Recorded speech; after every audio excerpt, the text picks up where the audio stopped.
A thick London fog, like a grey cotton wool, enveloped narrow streets, penetrating into each gap, into each back clock. Gas lanterns, like ghostly fireflies, barely made their way through this veil, casting back the trembling circles of light on the wet cobblestone. It was on such a night, in the very heart of the foggy Albion, that a crime occurred, so mysterious and cruel that even the Inspector Gregory Lestrade, who had seen the species, felt a chill running on the back. The victim was Lord Ashton, a well-known collector of antiquities. He was found in a library locked from the inside, clutching the ancient Egyptian amulet in his hand. No signs of hacking, no witnesses.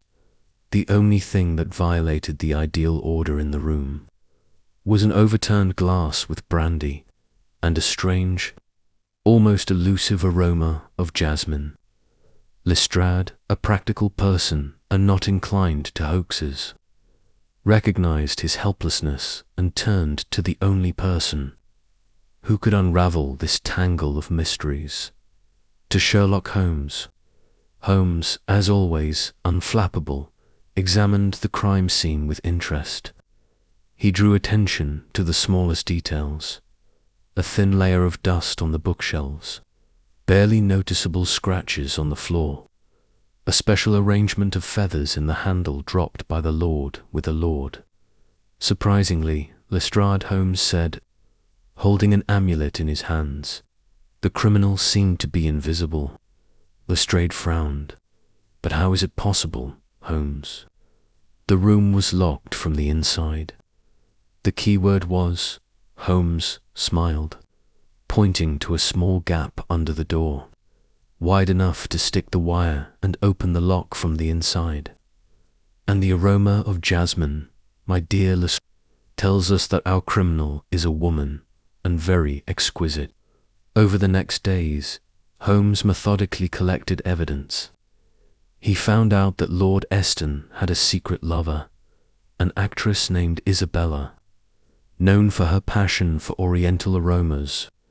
He also learned that the amulet, which was clutching in his hand, Lord Ashton, was the key to the cache where his most valuable jewel was stored, the diamond of the eye. But the most important discovery was that Isabella was not just a mistress, but the daughter of the sworn enemy of Lord Ashton, who many years ago was accused of theft, of Ra's eyes, and committed suicide in prison.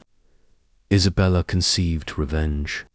She penetrated the library, stupefied Lord Ashton brandy with the addition of sleeping pills, took the diamond and, using the wire, locked the door from the inside.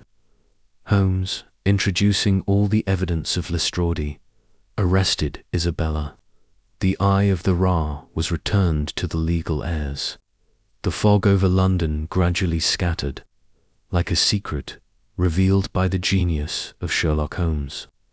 The city woke up, illuminated by the rays of the morning sun, not suspecting the drama that played in one of its dark streets.